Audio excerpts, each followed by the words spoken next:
This is a button. You click it and the page updates. Fresh data straight from the server, no reload. Now here's the strange part. There's no JavaScript here. None that you wrote. The whole thing is one HTML attribute. To do that same little update the modern way, you'd reach for React, a component, a piece of state, a fetch call, a JSON endpoint on the server, and a re-render to stitch it all back together. That is a lot of moving parts for one number on a screen. HTMX throws all of that out. The secret is almost insultingly simple. Let plain HTML talk to the server directly and just swap in whatever HTML comes back. Dumb, and it works. This is HTMX, about 16 kilobytes, zero dependencies, written in plain JavaScript you never have to touch.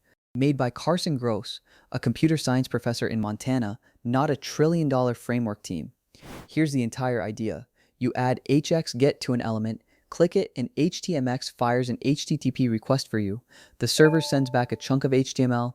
HTMX drops that HTML right into the page. Request, response, swap. That's the whole loop. And it's not just buttons.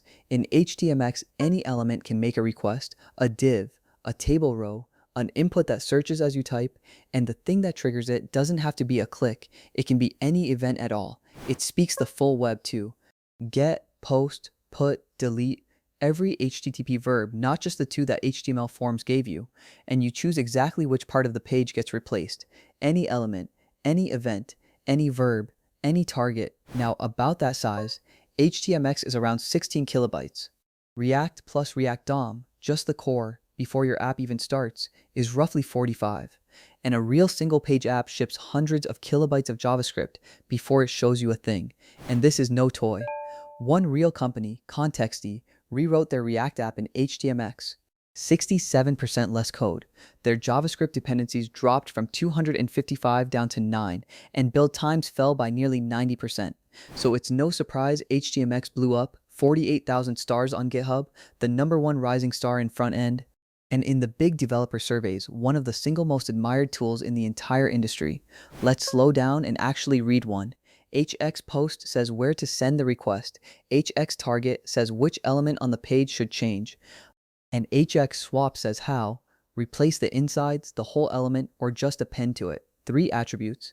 That's a feature. HXTrigger decides when it fires, a click, a form change, a key press, debounce, so it waits until you stop typing. Even on a timer, every couple of seconds for a live dashboard. It's the event model HTML always wanted. Because it speaks every verb, your interface maps cleanly onto real actions.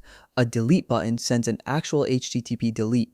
The server removes the record, returns nothing, and HTMX swaps that row right out of existence. No state to reconcile. This is the demo that sold a whole generation. An input with HTXGet firing on key up. You type, HTMX queries the server returns table rows as HTML, and they swap straight into the results. Live search in about 3 lines with no API to build. And notice what the server sends back. Not JSON, not raw data for you to assemble, just HTML, finished, ready to display. Which means your backend can be literally anything. Python, Ruby, Go, PHP, Node.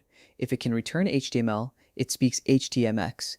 It can even update 2 places at once. An out-of-band swap lets a single response patch the thing you clicked and say the cart count up in the corner. 1 request, 2 updates, 0 glue code, and HXBoost quietly upgrades ordinary links and forms into background requests, swapping just the body instead of reloading. You get that smooth, no flash, single page feel on a site that's really just plain HTML pages underneath. It even handles the unglamorous parts. A loading spinner while a request is in flight. That's one attribute. The states you usually handwire in JavaScript are just built in. Underneath all of this is an old idea with a fancy name, Hypermedia. The server doesn't just send data, it sends the next set of actions baked right into the HTML. The page itself carries the state of your application. It's how the web was designed to work. And here's the part that breaks people's brains. This is REST. The real REST, the way Roy Fielding actually defined it. Somewhere along the line, the word REST got hijacked to mean a JSON API. HTMX is just quietly going back. It also brings back a quality we quietly lost, locality of behavior. Look at the element, and you can see exactly what it does, right there in the markup. No hunting through a dozen files to trace one little click. Think about what disappears. In the React world, you keep state twice, once on the server, once in the browser, and write an API forever just to sync them. HTMX keeps a single copy on the server and sends HTML. A whole category of bugs simply evaporates. There's a whole culture around this too. A free book, Hypermedia Systems, lays out the entire philosophy. And the HTMX account online has become legendary, equal parts serious engineering and deadpan jokes about how everyone, somehow, is the CEO of HTMX. Because it's backend agnostic, the community even has a name for the stack: HOWL, Hypermedia on Whatever you'd like. Django, Flask, Fast API, Rails, Laravel, Go, Express. Pick your language. HTMX genuinely does not care. And when you do need real client-side interactivity, a drop-down, a toggle, a little animation, you reach for a tiny partner like Alpine.js or Hyperscript. Small tools sprinkled in where you need them, instead of one giant framework running everything. If this is reminding you of Rails, Hotwire, and Turbo, you're right. Same instinct, different flavor. Turbo is more opinionated and batteries included. HTMX is lower level and does only what you explicitly tell it to on any backend you like. Now let's be honest, because HTMX fans often aren't. This is the wrong tool for some apps. A spreadsheet like Google Sheets, a map you drag in real time, anything offline, or with thousands of interdependent widgets reacting instantly.